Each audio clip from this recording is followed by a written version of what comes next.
Okay, so we have Nick here. We're going to, doing a installation of the torch kit, which shows how to install the filter onto the machine. In this case we have an AC50, but it works just exactly the same for an EA H160 model.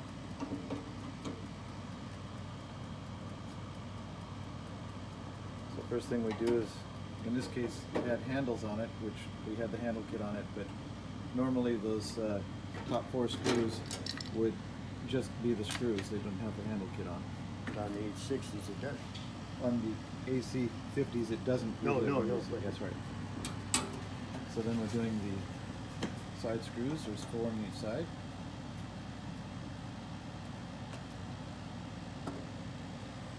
And that's the black cap that on an EA H160 it has a hole in the top of the cap for the duckbill, but in the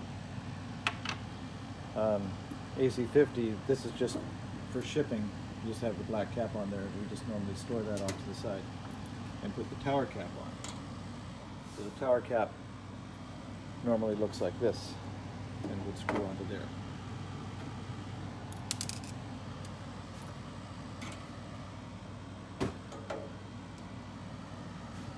Okay, and that's the humidifier holding bracket. Has a bit of tape on the back, so in this case, so it's just stuck on there.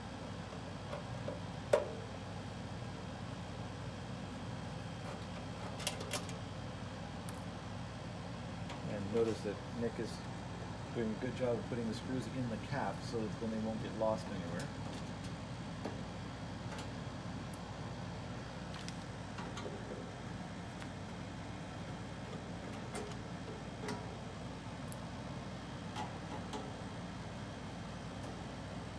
So the first tool he's using is a Phillips head screwdriver, just a number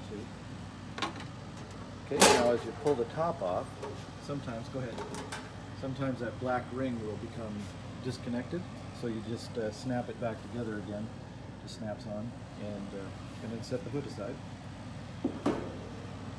So inside, this looking machine, we have, this is where the, there's a little back, this is where the filter hose will hook up, and there's a little vinyl cap on there, so he's going to take that off now.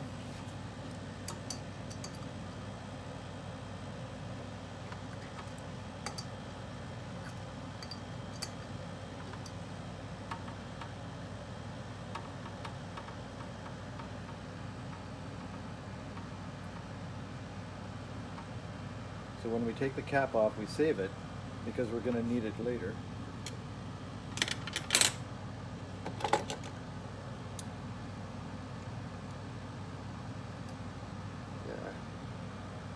Actually, you take I tore it now, so you can't save it. But usually, what I do is I take a knife and I take it off this way. Yep. Just kind of peel it off from the back side, so you don't tear the cap. Careful not to hit your finger. Yep. There you go. A flat-headed screwdriver would work just as well. Yeah. It's been on here for a while, this one. Okay. So don't do what we did and tear the cap. Okay. Then we open up, in this case we're calling it the torch kit, because with the with the AC50s we don't need to have the filter on the front, but you have to put it on the front if you're going to operate a torch.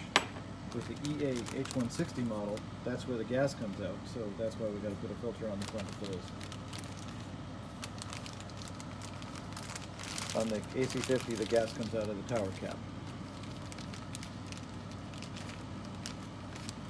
And you pretty much have to use one or the other. You can't have gas coming out both at the same time, else not enough gas is formed to support the torch flame. Okay, so what we're doing is he's putting the nut on, the compression nut on here, and he'll start it on there. It's a really tight fit. Sometimes you even have to heat it up with a hot air blower in order to get the plastic soft enough. Okay, now we won't tighten it down because we have to still fit it on the other side. So now we'll undo the nut that's on the front of this. Yep.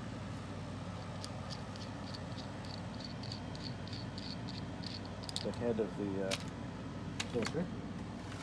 And we'll take an X-Acto knife and cut and see where the hole is there. We'll just cut an X in there. Not getting your finger.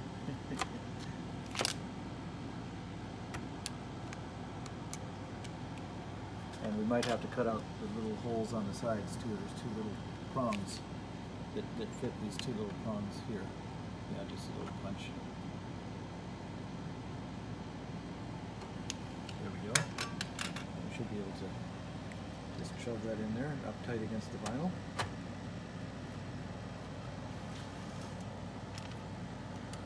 And we screw the nut on the back to see if I can get in there where you.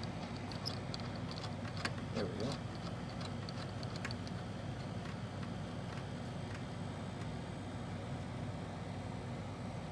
And then tighten it down with the wrench.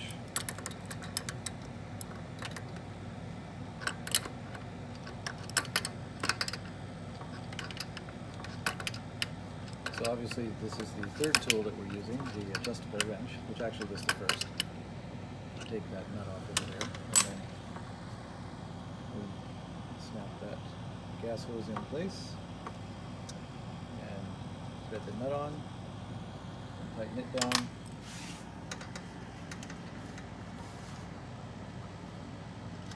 And the humidifier, or sorry, the filter is installed. So now what will happen is you'll fill this filter to about 80%, where my thumb is, 80% full, and we'll install it down here on the bottom. Oh, by the way, he finished tightening up just now. He just finished tightening up that nut, so both these nuts are tight, compression nuts. That is full of water, and put on there. Yep, go ahead. We actually should. You have some water here? Yep, distilled water, yes, we do. Right here. We should put some water in there.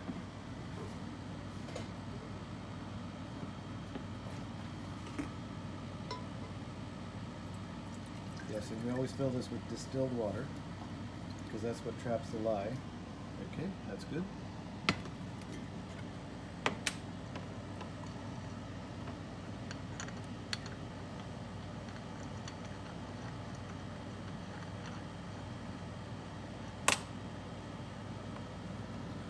Now you always want to use the torch with the filter installed, because this acts like a backfire arrestor, preventing any backfires from the torch, which are explosions, from getting back into the machine, into the electrolyzer tank itself, because these components can be damaged with that.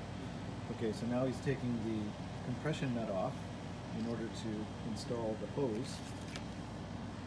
Okay, so we put the compression nut slider on the hose, then we put the hose on the barb. Just like that. And then we slide the compression nut over and tighten it down. Now we'll install the torch on the end of on the other end of the hose.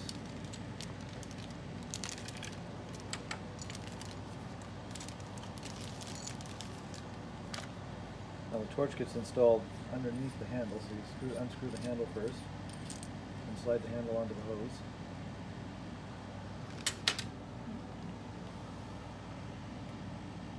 With the screw end up, yep. And then we put the compression nut onto the hose. And then we put the compression nut back onto the torch like so.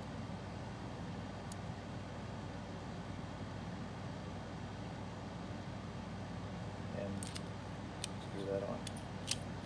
Okay.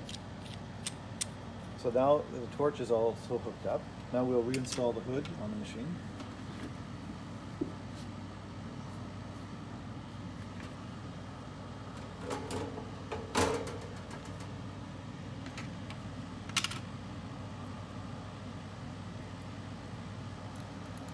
We'd like to install the handle ones first, handle screws.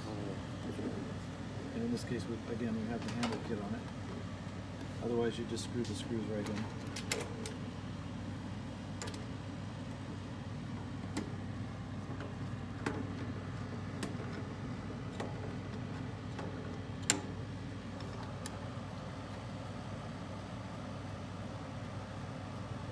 we usually don't take them right tight, because then that allows the hood to have a little bit of flexibility while we're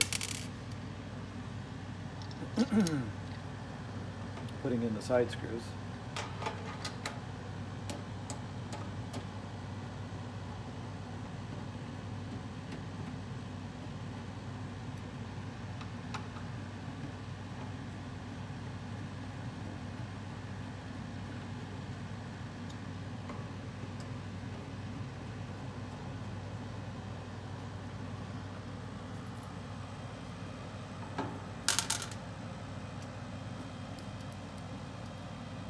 And then we put in the bottom screws first, just tightening them up just tight enough that they're tight, because it's very thin metal. We don't want to strip out the threads.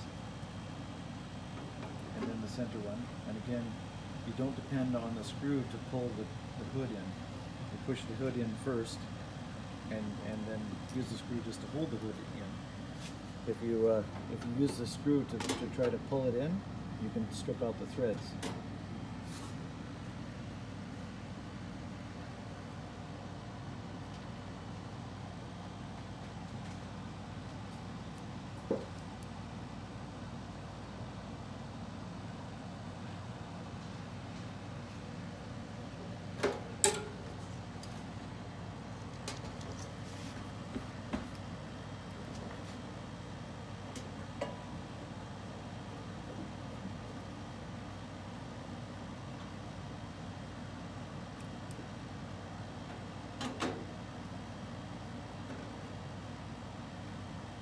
Eddie, would you grab me one of the modified hoses and unmodified hoses?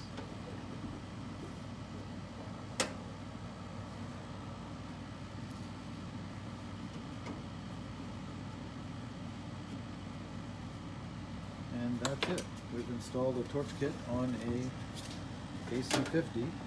The installation is exactly the same as the H160. And what we'll do here, just to make a note, this is the part that would screw into the humidifier. The humidifier was sitting here. When we're saying humidifier, this is the humidifier right there. So the humidifier would go there, and this particular end screws into the humidifier.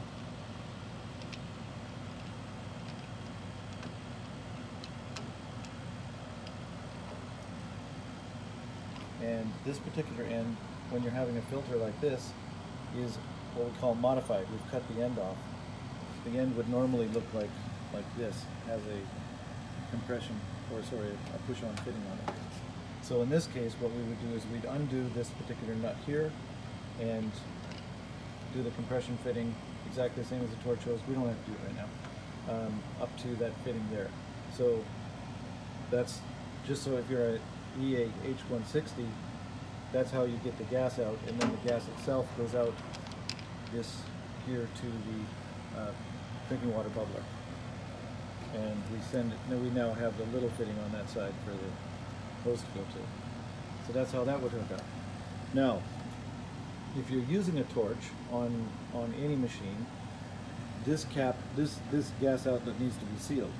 Now, normally in the other machines we have, the EA H160s, the cap has a duckbill valve built right into the cap, so you can. Got one there? Yeah. So it has a hole in the center of the cap like that, duckbill valve there.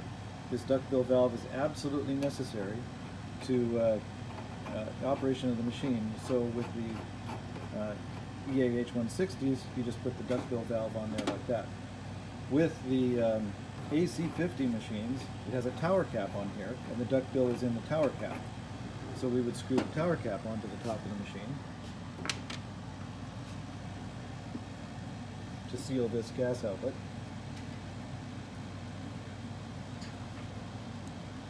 And instead of now we'll just screw this one, unscrew that hose.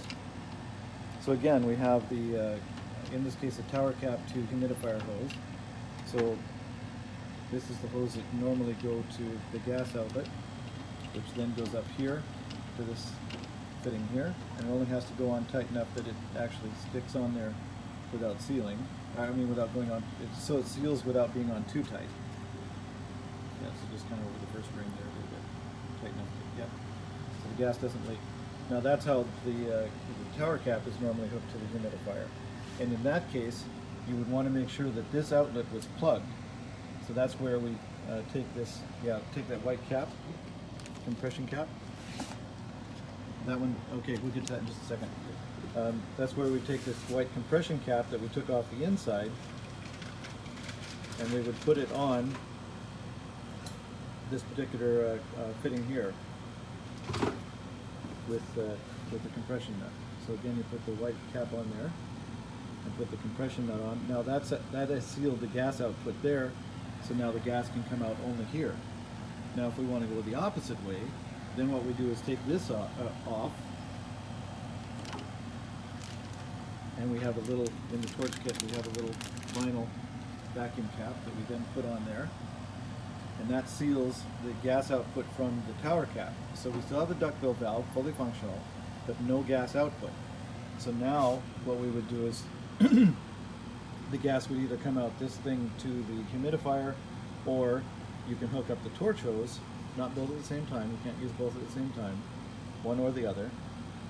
And so now we're hooked up so that we can use the torch.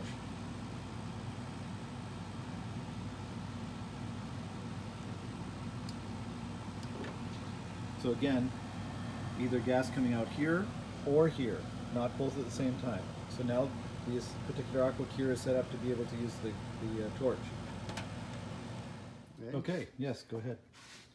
So we turn on the main power, and in this case we're just turning on the 30 minutes. If we pushed and held that top button, it would turn it on continuous so that it wouldn't shut off after 30 minutes. After a little bit, the green gas production light, actually the green gas production light is already off because we had the water torch running. So if you have the torch valve off, so the gas cannot escape, the machine will turn on or turn off the green at 2 psi.